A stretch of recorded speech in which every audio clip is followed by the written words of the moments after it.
네, 여러분 반갑습니다. 캠브리지 동아시아사 한국사 시간이 돌아왔습니다. 네. 고맙습니다. 2학년에서도 동아시아사 수업을 찍는데 거기서도 2학년 모 반에서 학급 회장하는 친구가 그런 얘기를 하더라고요. 선생님 저희 좀 분발해야겠어요. 저희는 끝날 때만 박수를 쳐들었는데 1학년 한국사 영상을 보니 시작할 때도 박수를 치더군요. 우리가 많이 밀렸습니다. 죄송합니다. 라는 이런 이야기를 하더라고요. 네, 항상 수업 중에는 많이 졸지만 그래도 시작할 때 이렇게 활기차게 시작해주는 1학년 구바닥의 무척이나 감사하게 생각하고 있어요.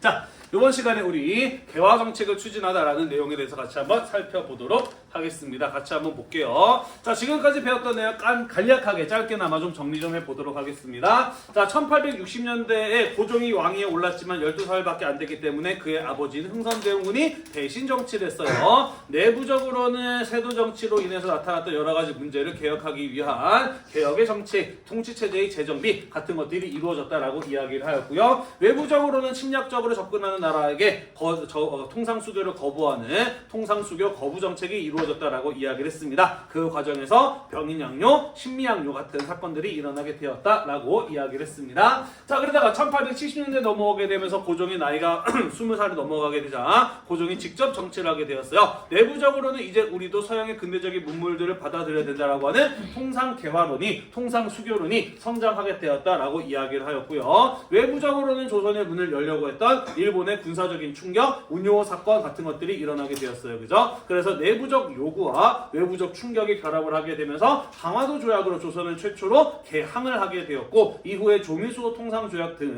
서양 국가들과도 통상수교를 이어나가게 되면서 조선은 본격적으로 근대화의 시기에 접어들게 되었다라고 이야기를 했습니다. 자, 그래서 이번 시간에 우리는 1880년대 조선은 어떠한 개화 정책, 근대화 정책을 추진했는가에 대해서 살펴볼 것이고요. 조선 내부에서 그러한 근대적 개혁에 대해서 반발하여서 거부의 반응을 일으켰던 반발과 그로 인해서 일어났었던 갈등, 유정척사운동, 이모군란 같은 사건에 대해서 같이 한번 이야기를 해보도록 하겠습니다. 그 과정에서 청나라나 일본 등 외세의 간섭이 심해지는 과정도 함께 이야기를 해보도록 하겠습니다. 같이 한번 살펴보도록 할게요.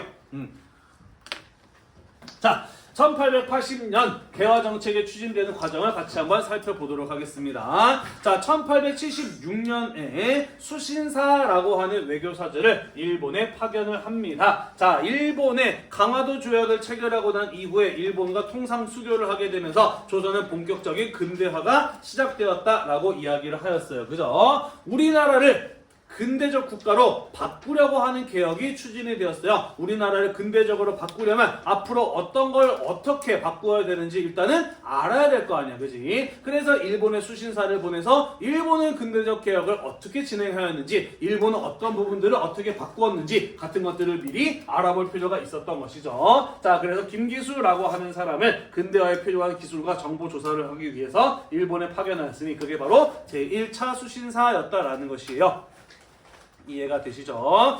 자, 이후에 1880년에 2차 수신사를 파견하게 됩니다. 그게 바로 김홍집이라는 사람이었는데요. 일단은 근대적인 문물에 대해서 조사할 필요도 있었지만 강화도 조약이 체결되고 난 이후에 이 강화도 조약이 가지고 있었던 조선의 불리함 때문에 우리가 이거 좀 바꿔야 되겠구나 라는 것을 생각을 하게 돼요. 그래서 2차 수신사의 경우에는 물론 근대화에 필요한 기술과 정보를 조사하는 것도 그 파견의 목적이기도 하였지만 강화도 조약 이후에 체결되었던 조선에게 일방적으로 불리했던 불평등 조약들을 개정하는 것 또한 이 2차 수신사가 파견된 목적이기도 하였다라는 것이죠. 다만 일본이 그 요구를 들어주지 않아서 그런 어떤 조약의 개정을 하는 것은 실패로 하였다라는 것이 되겠습니다. 하지만 이때 김홍집이 일본에 가서 누구를 만나요? 청나라의 외교관이었던 황준헌이라는 사람을 만나고 앞으로 우리 조선은 어떠한 외교적인 전략을 취해야 될 것 같으냐? 라고 물어봤을 때 러시아를 막기 위해서 일본, 중국, 미국이랑 친하게 지내야 된다라는 요지의 책을 돌려받게 됩니다. 그게 바로 무엇이었나요? 조선 책략이었고 이 조선 책략은 이후에 조미수호 통상조약이 체결되는데 영향을 주었다라는 이런 이야기도 했었습니다. 배운 기억나시나요? 네. 자, 그리고 일본의 발전상을 보고 돌아와서 우리 앞으로 이러한 변화가 필요하겠구나라는 것들을 조선 정부에게 제안을 하는 역할을 하기도 하였던 것이 바로 수신사라고 하는 외교사절의 역할이었다라는 것이에요. 자, 그래서 1880년대부터 본격적으로 어떠한 근대화 정책이 추진되었는지 같이 한번 살펴보도록 하겠습니다. 자, 관제 개편 관청의 제도를 조금 바꿔요. 통리기무아문이라고 하는 것을 설치를 합니다. 개화, 근대화의 업무를 총괄하는 기구로 통리기무아문이라는 기구를 설치하고요. 그 아래에 근대화 업무의 종류를 12가지로 나누어서 각각의 업무를 맡도록 하는 관청을 설치하였으니 우리는 그것을 일컬어 12사라고 이야기를 합니다.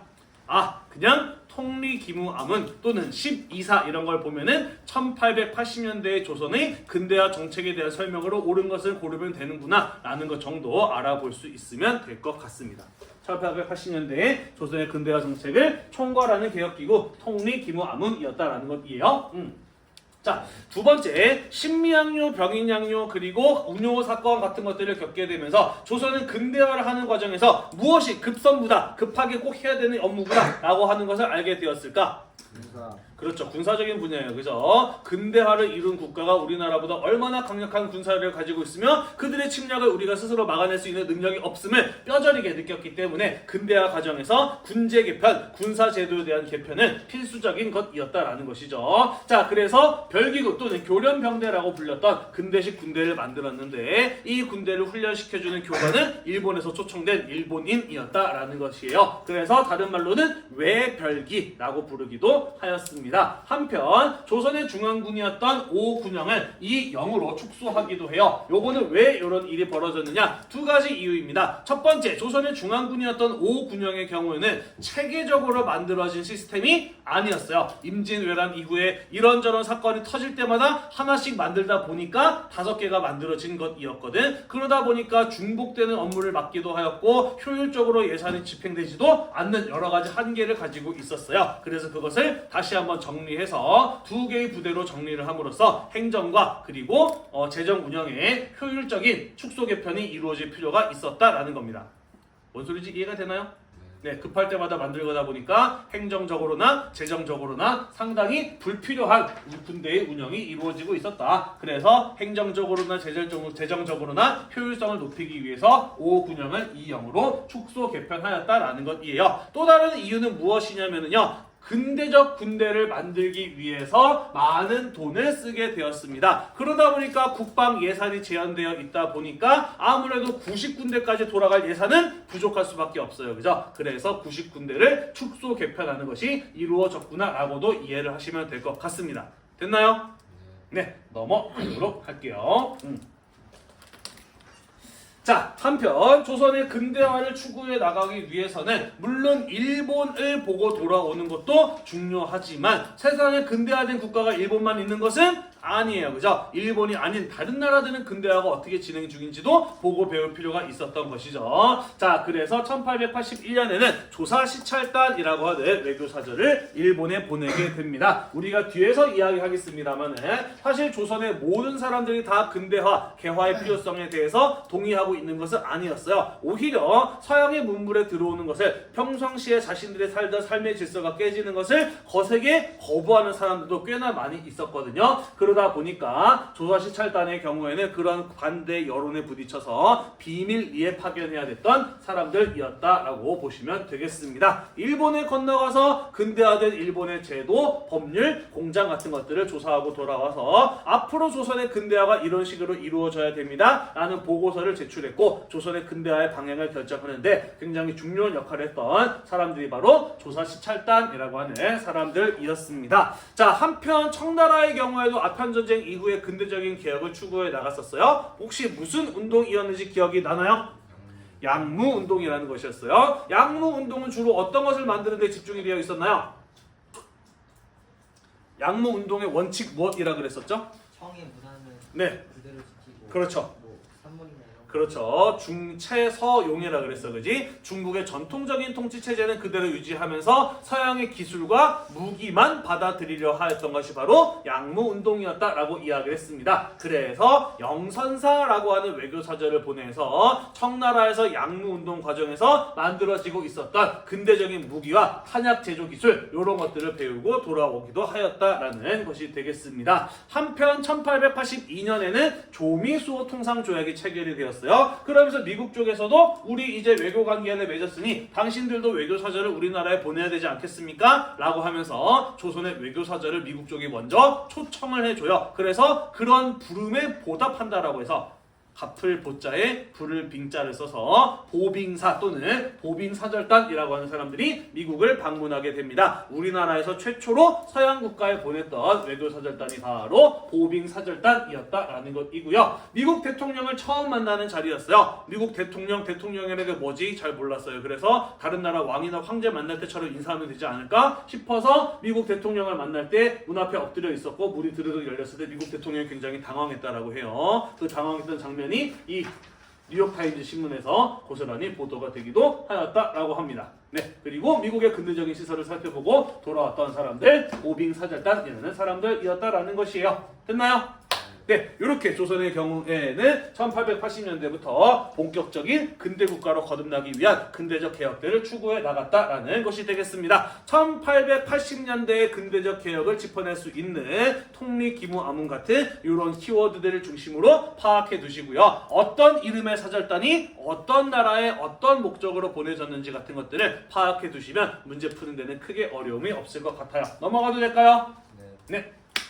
넘어가겠습니다. 자, 하지만 선생님이 방금 이야기를 했듯이 조선의 근대적인 변화가 모두가 다 필요하다고 생각하고 있었던 것은 아니었다라는 것이죠. 특히 전통적인 통치체제를 그대로 유지하는 것을 더 선호하면서 근대적 개혁에 대해서 반대하는 입장을 가진 사람들이 분명 존재하였다라는 것입니다. 자, 우리는 그러한 사람들 또는 그러한 사람들의 움직임을 가지고 무엇이라고 이야기를 하느냐? 위정척사파 그리고 위정척사운동이라고 이야기를 합니다. 위정이란 바른 것을 지킨다라는 뜻이고 척사란 사악한 것을 배척한다라는 뜻인데 보수적인 유교적인 성리학적인 사고를 가지고 있는 양반 지배층의 경우에는 이러한 근대적인 변화가 사악한 것이고 우리의 전통적인 통치 질서인 성리학적인 질서를 무너뜨릴 수 있다라고 생각을 했습니다. 그래서 근대화를 통해서 서양의 문물을 받아들이는 것을 거부하는 움직임을 보였으니 우리는 그런 사람들을 위정척사파, 위정척사운동이라고 한다라는 것이죠. 이해가 되나요?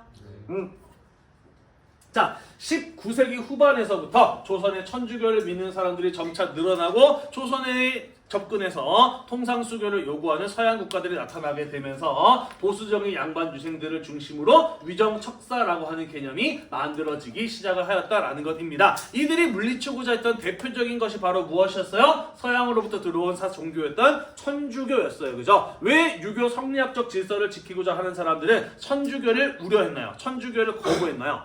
거의 다 평등해요. 평등 사상을 다 이야기하기 때문이었다. 그것도 맞아요. 하지만 더 큰 문제가 있었는데 기억이 안 나려나요? 불교도 부처님도 모든 사람이 평등하다는 얘기했었는데 네, 천주교를 수용하는 과정에서 어떤 일이 있었냐면은 조상의 제사를 거부하는 일이 있었어요. 그죠? 로마 교황청에서 조상에 대해서 제사 지내는 것을 미신이나 무상숭배라고 결정을 내려버렸어요. 그러다 보니까 천주교 신자 가운데 부모님의 신주, 위패를 불태우는 사람이 나타났고 조상에 대한 제사를 거부한다는 것은 유교 성리학적 질서 자체를 부정하는 것과 마찬가지였다. 그러면서 천주교에 대한 대대적인 탄압이 이루어졌다. 뭐 이런 얘기 했잖아요. 그죠? 자, 그래서 유교 성리학자들의 경우에는 서양의 문화가 들어오는 것은 우리의 전통적인 통치체제와 질서를 무너뜨릴 수 있는 위험한 것이라고 여기게 되었다라는 것이죠. 이해가 되시나요? 네. 자, 그래서 1860년대에 천주교가 확산되어 나가고 병민양요와 같이 신미양요와 같이 서양의 통상 요구가 일어나고 있었을 때 이항로라든지 기정지 같은 사람이 서양과 맞서 싸우자라는 척화주전론 같은 것들을 주장을 했습니다. 서양과의 화해를 배척하고 싸울 것을 주장하는 게 바로 척화주전론이에요. 이것은 1860년대에 조선을 통치하고 있었던 흥선대원군의 통상수교 거부 정책을 뒷받침해주는 양반 유생들의 움직임이기도 하였다라고 볼 수가 있는 겁니다. 이해가 되시죠? 흥선대원군의 통상수교 거부 정책을 든든히 뒷받침해 주었다라는 것입니다. 자, 그런데 1870년대 가게 되면 상황이 조금 바뀌었어요. 그죠? 흥선대원군이 물러나고 고종이 직접 정치를 하게 되었고요. 내부적으로 이제 우리도 근대적인 변화가 필요하다라는 통상개화론이 대두되었을 뿐만 아니라 일본이 운요 사건을 일으키면서 조선의 문을 열게 만들기 위한 외부적인 군사적인 충격을 가했어요. 그죠? 그리고 조선은 결국에는 일본과 강화도 조약을 맺으면서 개항을 하게 되었다라고 이야기를 하였습니다. 그죠? 자, 이러한 움직임이 나타나게 되었을 때 보수적인 양반 유생들의 경우에는 어떠한 주장을 하였느냐? 외양일체론을 주장하였습니다. 왜? 뭐요? 일본은 양, 서양과 일체 똑같다. 같은 놈들이다 라는 주장이 바로 외양일체론이라고 보시면 되겠습니다. 자, 그렇게 외양일체론을 주장하면서 강화도 조약의 체결과 일본과의 통상수교를 거부하는 움직임을 이 위정척사 운동가들은 1870년대에 보여주었다라는 것이죠. 대표적인 인물이 바로 보수적인 양반 유생의 아이콘과도 같은 인물 최익현의 예를 들어볼 수가 있습니다. 혹시 이 사람 이름 들어본 기억이 있나요? 네. 언제? 뭐 했던 사람이지? 아니에요. 동학농구 누가 운동하시 배우지도 않았어요. 아 이분 그분인데. 네, 작년에도 그렇고 앞에서 수업했던 반도 그렇고 다들 기억을 못하는데 최익현의 경우에는 고종이 직접 정치를 할 때가 되었다. 흥선대원군은 물러나야 된다라고 상소문을 올렸던 사람이 바로 이 최익현이라고 하는 사람이었습니다. 앞으로 한 번 더 나올 거예요. 그때도 여러분 최익현이라는 사람 들어봤나요? 라고 물어볼 건데 그때도 대답을 할 수 있는지 없는지 한번 지켜보겠습니다. 자, 이 사람은 전통적인 양반 유생들을 대표하는 인물입니다. 자, 그래서 이 사람이 서양과 일본은 똑같은 놈들이기 때문에 그들과 통상수교를 해서는 안 된다라는 주장을 했는데 이 내용을 한번 살펴볼까요? 자, 어떤 이야기를 했느냐? 지금 우리가 그들과 통상수교를 하려고 하는 것은 우리가 원해서 하는 게 아니라 일본이 하자고 해서 하는 거다. 만약에 지들이 손해볼 짓이었다면 우리 보고 통상수교 하자고 하겠느냐 이거예요. 본인들이 얻는 것이 있고 우리가 분명 손해를 보는 짓일 것이다 라고 주장을 했다라는 것이죠. 이해가 되나요? 일본이 주도해서 조약을 맺자고 하는 것은 분명히 지들이 이익을 보고 우리가 손해보는 일일 것이다 라는 주장이었어요. 두 번째, 일본은 지금 근대화가 이루어져서 공장에서 물건을 만들어내고 있다. 공산품을 생산해낸다. 공장에서 물건을 1년 내내 만들어낼 수 있나요? 없어요? 네. 공장은 봄, 여름, 가을, 겨울의 계절에 따라서 돌아가는 게 정해져 있나요? 아니야. 그냥 1년 내내 공장 돌아갈 수 있어. 그지? 일본이 만들어내는 물건은 무한히 만들어낼 수 있다. 자, 그런데 우리나라는 아직 근대화가 되지 않았기 때문에 우리나라에서는 전부 다 농업 생산품을 만들고 있다. 농업 생산품을 1년 내내 만들어낼 수 있나요? 아니에요. 그죠? 계절에 따라서 만들어낼 수 있는 시기가 정해져 있어요. 그죠? 일본의 물건은 무한히 만들어내는 것이고 조선의 물건은 물건을 만들어내는데 한계가 있는데 한계가 있는 것과 없는 것을 교환하다 보면은 어느 쪽이 손해를 보고 어느 쪽이 이익을 볼 수밖에 없다. 한계가 있는 조선이 그렇죠. 한계가 있는 나라가 손해를 볼 수밖에 없고 한계가 없는 나라가 무조건 이익을 보게 될 것이다 라고 지적을 하였다라는 것이죠. 그 외에도 지금 일본은 우리가 알던 그 일본이 아니다. 서양이나 똑같아진 일본인들이고 이때 얘네들에게 문을 열게 되면 천주교가 들어올 것이 우려가 되고 옛날부터 쟤네들은 사람이 아니라 짐승 같은 놈들이었다 라는 이런 주장을 하면서 일본과 통상수교를 반대하는 움직임을 보였던 사람이 바로 이 최익현이라는 사람이었다라는 것이죠. 들어보니까 말이 좀 되나요? 네.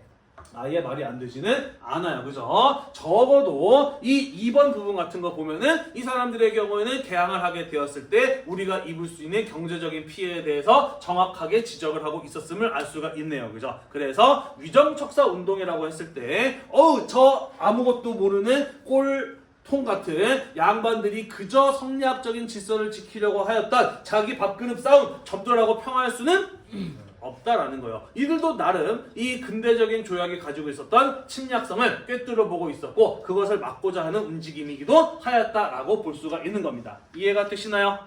네, 넘어갈게요. 자, 그러다가 1880년대 가게 되면서 어떠한 변화가 일어나게 되었나요? 조선 정부가 본격적으로 개화 정책을 추진했습니다. 우리가 앞에서 살펴보았죠. 그리고 특히 1880년에 2차 수신사로 갔던 김홍집이 무엇을 가지고 돌아왔냐면 조선 책략이라는 책을 가지고 돌아왔어요. 거기에서는 뭐라고 써 있었나요? 러시아를 막기 위해서는 중국이랑 친하게 지내고 일본이랑 결합을 하면서 미국이랑 연합을 해야 된다라고 써 있었습니다. 있습니다. 물론 이것은 청나라 입장에서 썼던 책이었기 때문에 당시의 상황을 정확하게 보았다라고 평가하기는 어렵습니다만은 당시 조선 사람들의 경우에는 세계 정세에 대해서 잘 몰랐기 때문에 아 진짜로 우리 이렇게 해야 되나 보다 라고 생각을 했고 이 조선 책략의 유포가 조미수어 통상조약이라고 하는 미국과의 최초의 조약이 맺어지게 되는데 영향을 주었다라고 이야기를 했습니다. 기억이 나시나요?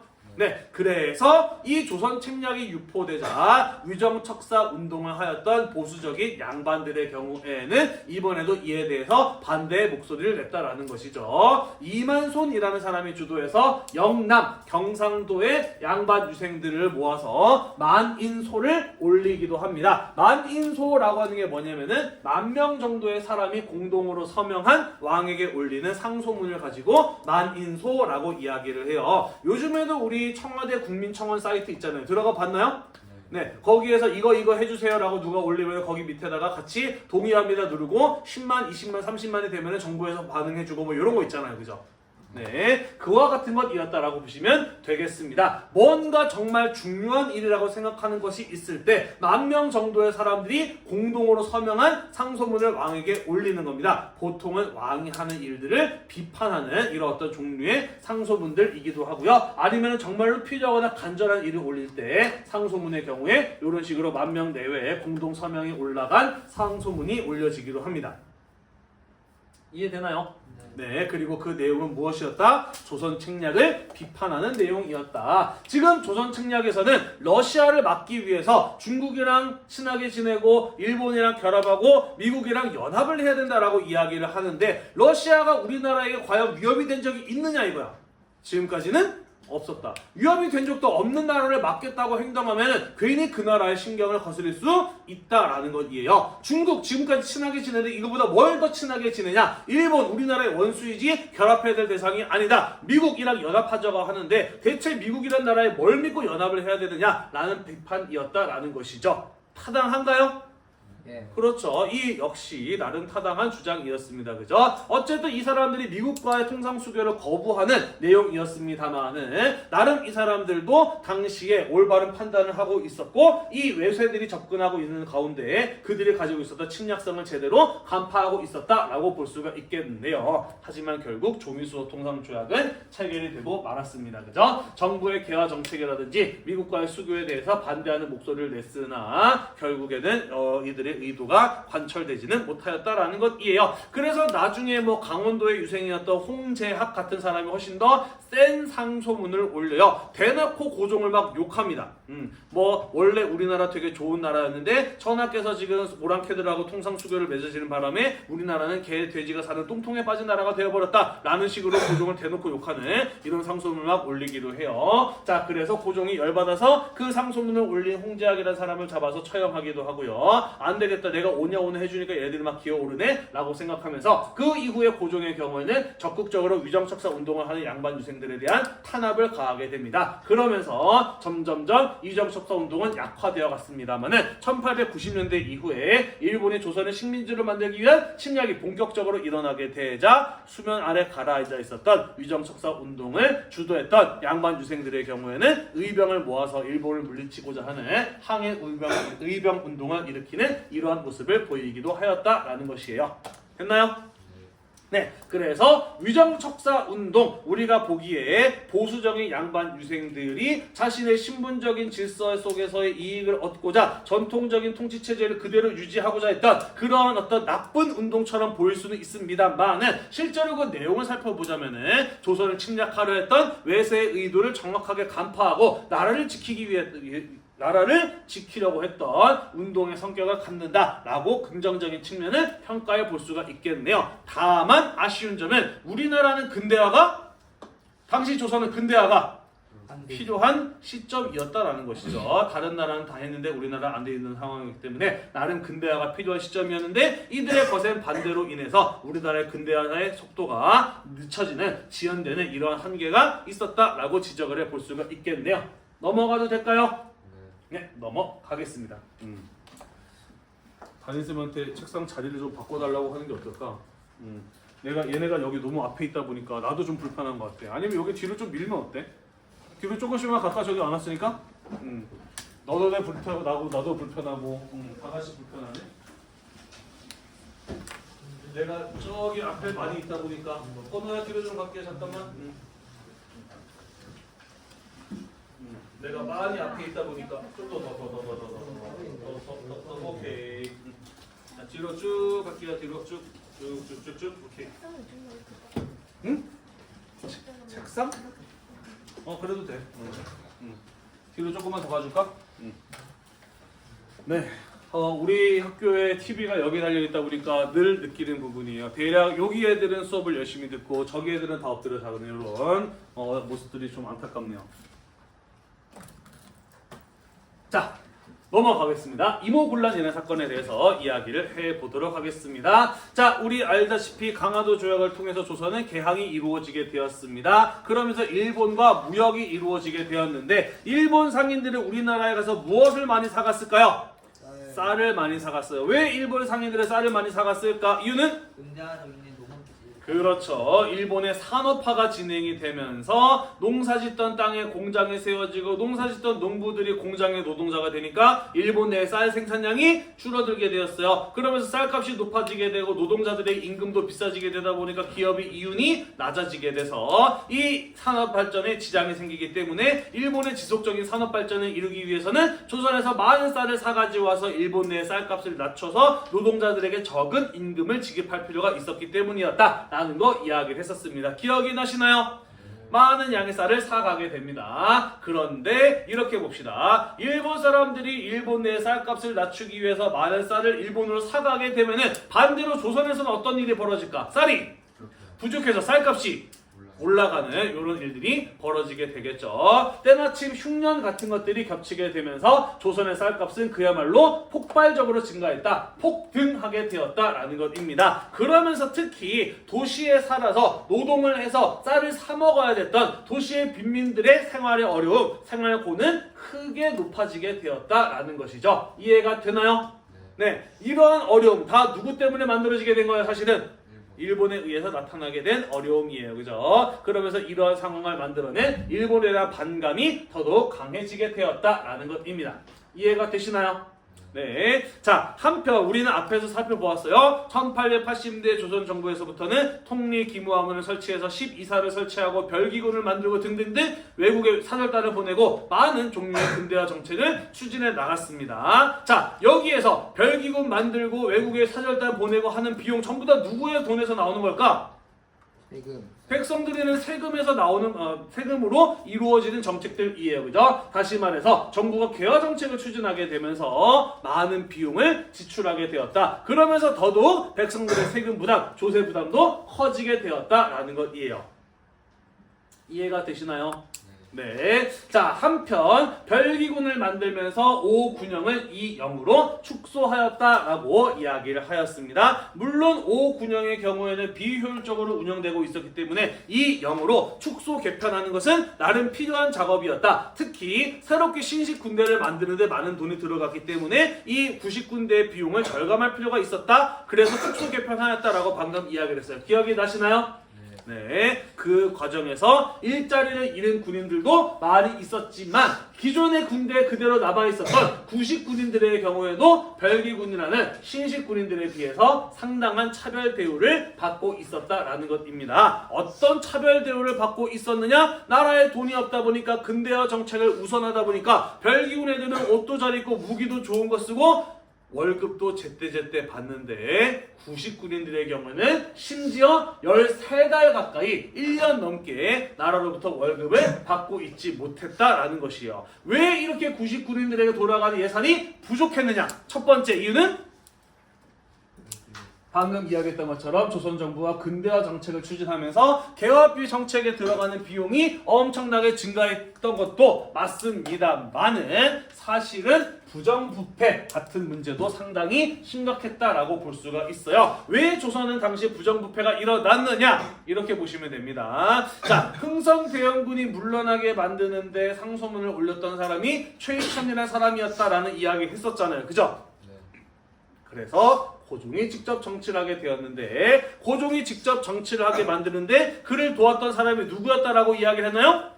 왕비 민씨 명성황후였다라고 이야기를 했습니다. 그죠? 명성황후는 시아버지 행선대원과 사이가 안 좋기도 했습니다만은 사실 고종이 이 도움 없이 직접 정치를 하기는 어려웠어요. 지난 시간에 이야기했던 것처럼 아무리 왕이라고 할지라도 왕이 왕노릇을 하려면은 자기의 손과 발이 되어서 나의 명령을 충실하게 실행할 수 있는 믿음직스러운 내 편이 필요하다라는 거예요. 고종의 경우에는 그런 사람이 아무도 없었던 것이죠. 하지만 누가 그걸 마련해 준 거예요? 왕비 민씨가 명성황후가 자기 집안 사람들을 민씨 세력들을 고종의 친위 세력으로 만들어 준 겁니다. 그죠? 그렇기 때문에 고종의 경우에는 왕으로서 직접 정치를 해 나갈 수 있었다라는 것이에요. 반대로 이야기하자면 고종이 왕위에 오르게 되면서 어떤 집안 사람들이 권력을 잡게 되었다? 민씨 일파의 사람들이, 민씨 집안 사람들이 권력을 잡게 되었다라는 것이에요. 왕의 외척 가문이 권력을 잡았다? 언제랑 좀 비슷하다는 느낌 들지 않아요? 세도 정치랑 비슷해요. 그죠? 완전히 똑같다라고 할 수 없지만 왕의 외척이라고 하는 폐쇄적인 집단이 조선의 권력을 독점하게 됨에 따라 세도 정치 때와 비슷하게 민씨 일파에게 뇌물을 먹이고 관직을 사는 매관, 매직, 탐관, 오리 이런 사람들이 다시 널리 나타나게 되었다라는 것이죠. 99인들이 13달 넘게 월급을 받지 못했던 건 나라에 돈이 없었던 것도 맞지만 이들에게 가야 될 월급을 중간에서 빼먹는 부정부패를 일삼는 사람들이 존재하기도 하였기 때문이다라는 것이에요. 이해가 되시나요? 네, 그래서 99인들의 불만이 폭발하기 직전까지 가게 됩니다. 이거 우리 보고 굶어 죽으라는 거 뭐야? 라는 식으로 불만이 폭발하기 직전까지 가요. 자, 그래서 일단 이들을 달래야 되겠다라고 생각을 해서 조선 정부에서는 열심히 긁어 모아서 한 달치 월급을 마련하고요. 일단 한 달치 월급을 지급을 합니다. 99년들의 경우는요, 야 13개월치 밀렸지만 그래도 한 달치 월급 나오는 게 어디냐? 오랜만에 월급 받아서 집에 가겠네 라고 생각해서 룰루랄라 월급을 받으러 왔는데 월급 봉투를 열어보니 당시 99년들의 경우 월급을 쌀로 받고 있었거든요. 쌀 봉투를 딱 열어보니까 쌀이 있어야 되는 자리에 모래나 쌀 껍데기, 겨 같은 것들이 섞여 있었던 거예요. 다시 말해서 이만큼 쌀을 줘야 되는데 그 중에 누군가 한 바가지 퍼낸 다음에 거기에다가 모래나 겨를 넣어가지고 크기만 맞춰가지고 월급이 지급된 겁니다. 이해가 되나요? 네, 월급 봉투를 열어본 군인들의 기분이 어땠을까요? 화가 나요. 그죠? 13개월 밀린 것도 열받아 죽겠는데 한 달치 준다고 해서 갔는데 그마저도 중간에 누가 빼먹고 이런 모래나 겨가 섞인 거를 주니까 얼마나 열받겠어. 그지? 결국에는 참아왔던 분노가 폭발하게 되는 겁니다. 99인들이 무기를 들고 봉기를 일으켜요. 그러면서 어디를 공격하느냐? 고위 관리의 집을 습격하거나 일본인 교관을 살해하는 이런 일들을 벌입니다. 99인들의 공격의 목표를 보면은 당시 무엇이 문제였는지를 잘 알 수가 있어요. 그죠? 이때 습격을 받았던 고위 관료가 누구였느냐? 선해청, 나라에서 세금을 걷고 지급하는 것을 담당했던 선해청의 담당자였던 민겸호라고 하는 사람을 습격을 합니다. 이 사람 성이 뭐예요? 민씨네요. 그죠? 당시의 문제가 어디에 있었는지를 잘 보여주네요. 그죠? 그리고 우리에게 차별 대우를 하고 있는 이 별기군을 이끄는 일본인 교관 같은 사람들을 살해했고요. 애당초 이러한 문제가 모두 다 누구 때문에 만들어지게 된 거였어요? 일본 때문에 일어나게 된 일이에요. 그죠? 그러면서 일본 공사관을 습격을 하는 등의 폭동을 일으켰고요. 이때 당시에 일본에게 불만이 많았던 서울의 빈민들도 함께 가세를 하게 되면서 순식간에 서울은 무정부 상태에 빠져버리고 말았으니 그 사건이 바로 무엇이었다? 1882년 임오년에 일어난 군인들의 반란 임오군란이었다라는 것이에요. 됐나요? 네. 넘어갈게요. 자. 그리고 임오군란이 일어난 다음날 99인들의 경우에는 궁궐을 습격을 해서 고위 관리를 죽이고요. 명성황후까지도 살해하여 하였으나 이미 난리가 났다는 사건을 접수했던 명성황후의 경우에는 궁녀의 옷으로 갈아입고 궁을 탈출한 이유라서 죽일 수는 없었다라고 합니다. 자, 갑자기 군인들은 왜 궁을 공격을 해서 왕비를 죽이려고 하였을까?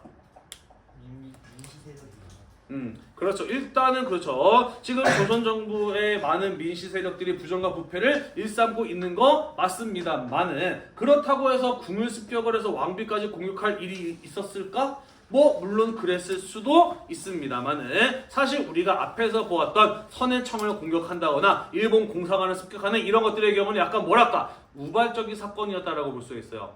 분노가 쌓이고 쌓이다가 터져 나오게 되면서 우리에게 월급을 제대로 지급하지 않은 선해청을 공격하게 된 거지. 하지만 이 행동은 조금 뭔가 이상해. 평소에 불만을 가지고 있지 않았던 왜 궁궐과 왕비를 습격을 해서 죽이려고 하였을까?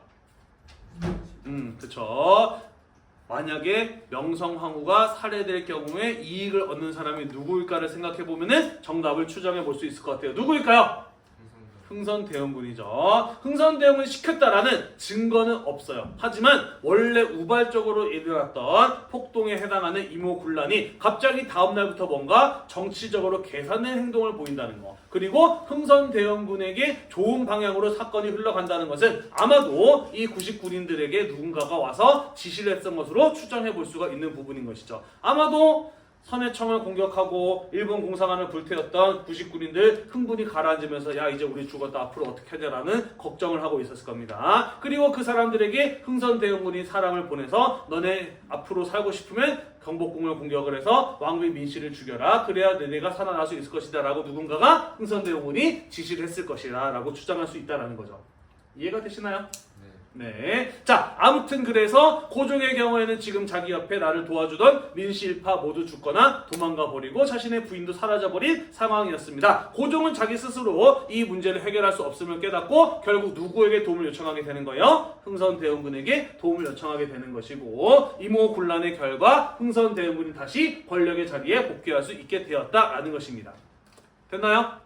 네. 이런 거를 보면은 흥선대원군이 뒤에서 이모군란을 조종한 것이 아닌가 하고 추정해 볼 수가 있다라는 것이죠. 자, 그리고 흥선대원군이 다시 권력을 잡게 되었습니다. 알다시피 흥선대원군의 경우에는 통상수교 거부 정책을 끝까지 추진했던 사람이었어요. 그죠? 그가 다시 권력의 자리에 돌아오게 되면서 지금까지 조선 정부가 추진했던 개화 정책, 근대화 정책 모두 중단되어 버리고 말았다라는 것이에요. 통리기무함은 별기군 폐지가 되고요. 99인들의 일자리였던 오군영이 다시 부활하는 등의 변화가 일어나게 되었다라는 것입니다. 됐나요? 네. 그런데 어떤 일이 벌어지느냐? 청나라 군대가 조선에 들어옵니다. 누가 불렀는지는 정확하게 알 수가 없습니다만은 마찬가지로 청나라 군대가 들어오게 됨으로써 누가 이익을 받는지를 보면은 누가 그들을 불렀는지 추정할 수가 있습니다. 청나라 군대가 갑자기 서울로 들어왔다라고 해요. 흥선대원군은 청나라에서 군대를 파견했다길래 무슨 일인가 싶어가지고 마중을 나갔습니다. 마중 나간 그 자리에서 흥선대원군 청나라 군대에 의해서 체포가 됩니다. 당신이 이모군란을 일으켰지? 라고 하면서 이모군란의 책임자로 흥선대원군을 잡아다가 청나라로 인질로 끌고 가 버리고요. 청나라 군대의 호의를 받으면서 누가 돌아오느냐? 죽은 줄 알았던, 사라진 줄 알았던 왕비 민씨 명성황후가 다시 권력의 자리에 돌아오게 됩니다. 누가 불렀을까요? 명성황후 또는 민씨 일파가 불렀다라고 추정할 수가 있겠죠. 그죠? 그렇게 청나라 군대가 들어와서 이모군란을 진압을 하고 흥선대원군을 청나라로 압송해 가고 청나라의 보호에 의해서 고종과 왕비 민씨가 다시 권력을 잡을 수 있게 되었다라는 것입니다. 청나라 입장에서는요, 어떤 생각을 가지고 개입을 했느냐? 원래 청나라의 경우에는 양모운동을 통해서 근대적 국가로 발전해 나가는 과정에서 자기가 잘 알고 있었던 조선을 식민지로 만들어야지 라고 생각하고 있었는데 어떤 일이 벌어졌어요? 운요 사건, 강화도지와 같은 것이 맺어지게 되면서 조선에 일본이 먼저 한 발 들어오게 된 상황이었어요. 그죠? 따라서 청나라 입장에서는 하루빨리 조선에 개입을 해서 일본보다 더 조선에 대한 영향력을 강화할 수 있는 기회를 얻을 필요가 있었던 것이고, 이모군란이 일어나게 되고 민씨일파의 도움 요청을 받게 되었을 때 오케이, 이때야말로 우리가 군대를 이끌고 개입을 해서 조선에 우리의 영향력을 강화할 수 있는 절호의 기회구나 라고 이렇게 생각했을 가능성이 굉장히 높다라는 것이죠. 이해가 되나요? 네. 그리고 실제로 그런 일이 벌어지게 되었다라는 것입니다. 이때 청나라 군대를 끌고 왔었던 당시의 청나라 군대의 지휘관 위안스카이, 한자로는 원세계라는 사람이에요. 한국사에서는 별로 중요하게 다루지 않는데 중국 역사에서는 꽤나 중요한 인물이에요. 중국 사람들에게는 약간 뭐랄까, 우리나라 사람으로 치자면 이완용? 하여튼 이런 인물이요. 자기가 황제가 되겠다고 나라 팔아먹은 나쁜 놈이었거든요.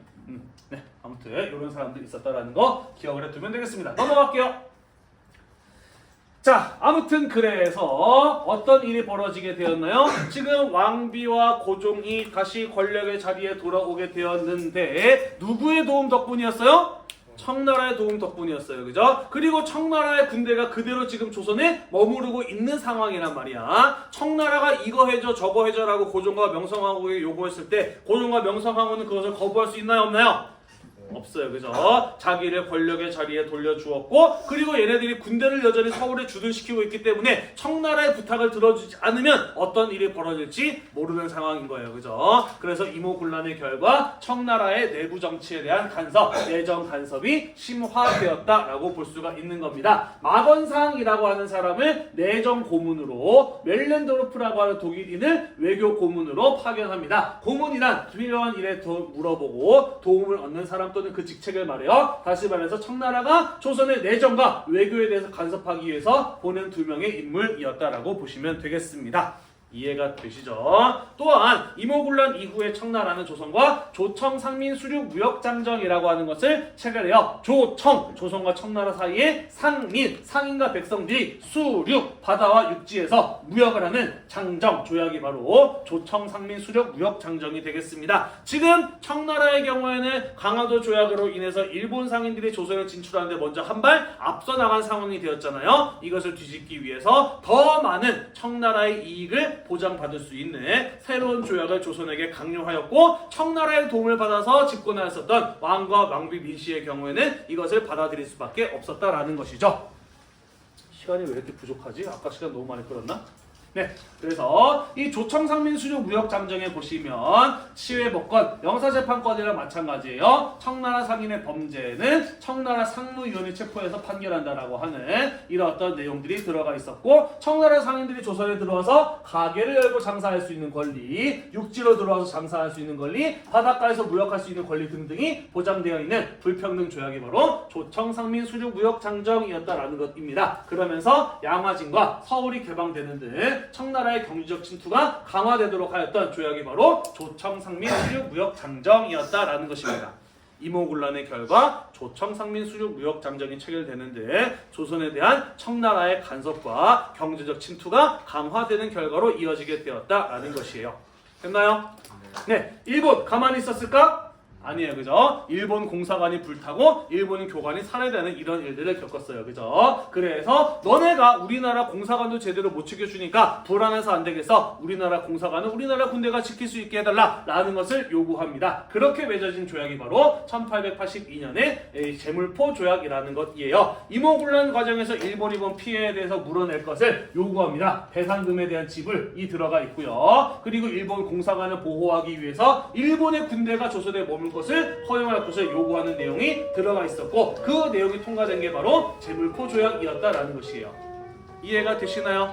네. 그러면서 청나라 군대와 일본의 군대가 모두 조선 안에 머무르는 이러한 상황이 만들어지게 되었습니다. 이들 사이에 충돌이 벌어질 것이라는 것을 누구나 예상할 수 있게 되었다라는 것이죠. 됐나요? 네. 한편 조선의 경우에는 왕과 왕비가 청나라의 도움과 보호 덕분에 권력을 유지할 수가 있었어요. 그죠? 그러면서 청나라랑 친한 정권이 세워지게 되면서 조선을 식민지로 만들기 위한 청나라와 일본 간의 대립이 본격적으로 시작이 되었다라는 것이고요. 두 가지만 더.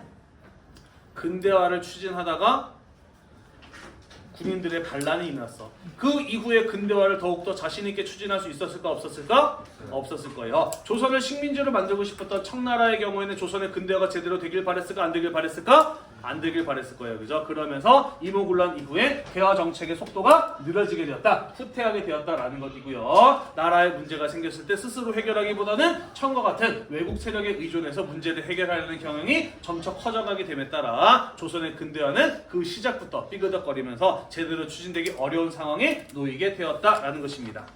됐나요?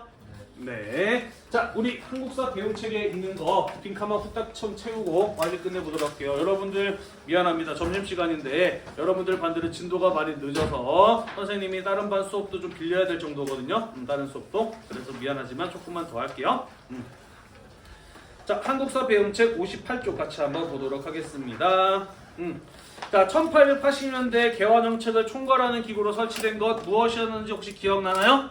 통리, 기무, 아문이라고 하는 것이었어요. 자, 한편 근대적인 기술을 보고 배우기 위해서 많은 사절단을 파견했는데 청나라의 영선사가 파견되어서 근대적인 무기 공장인 요거는 수업 시간에 안 다뤘는데 기창이라고 하는 것을 설치하는 데 영향을 주기도 합니다. 기창. 희귀창. 기창. 자, 1870년대에는 강화도 조약이 체결이 되었죠. 강화도 조약이 체결될 때 최익형 같은 사람이 외양 일체론을 주장하면서 그들과의 통상 수교에 거부하는 모습을 보였습니다. 자, 이모군란이 일어난 결과 청나라의 내정 간섭이 심화되면서 어떤 조약이 체결되었냐면은 여기 써 있죠. 조청, 상민, 수륙, 무역, 장정. 조청, 상민, 수륙, 무역, 장정이라고 하는 긴 이름의 조약이 체결되었습니다. 그리고 일본과 조선 사이에는 제물포 조약이라고 하는 것이 체결이 되었죠. 끝나요? 네. 아이고 수고하셨고요. 다음 시간에 마저 이어서 살펴보도록 하겠습니다. 오늘 이 영상이 여러분들 한국사 공부에 도움이 됐다면 구독과 좋아요 잊지 말고 눌러주세요. 수고했습니다.